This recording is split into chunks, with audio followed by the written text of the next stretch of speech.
In this video, we're going to continue to talk about template management. Keep in mind, again, as we remind in each video, that templates are a once or minimal time activity for you to pre-configure products and the product configurations for your merchants. In this video, we're going to discuss fraud management essentials. So with fraud management essentials, like every product, you can have more than one template.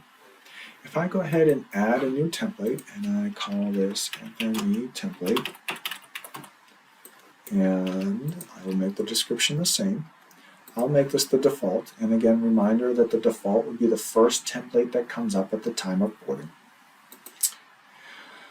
The first options that I have in my template is how do I want to handle payment processing, decision reject, and local currency.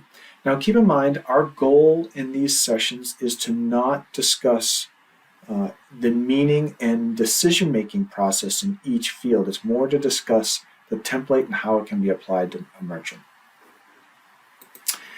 And then with the actual scoring and rules, this is the main part of the template.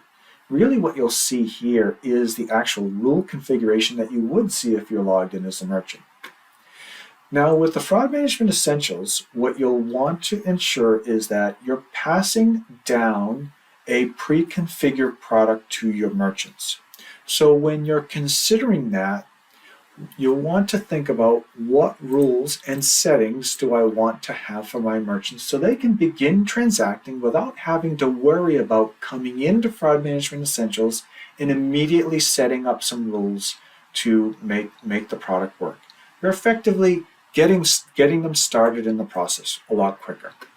So in my example, and this does not have to be an example that you take, I've chosen to enable the three monitoring rules, and the score, I'll leave the score threshold as is, and then I have the choice of some standard rules. So maybe I will choose to monitor AVS mismatch, maybe I will choose to reject billing IP in a country mismatch. These rules are really for you, the portfolio, to decide how you want to set your merchant up.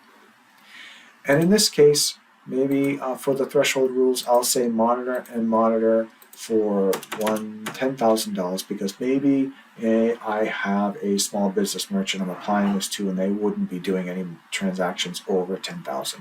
Right?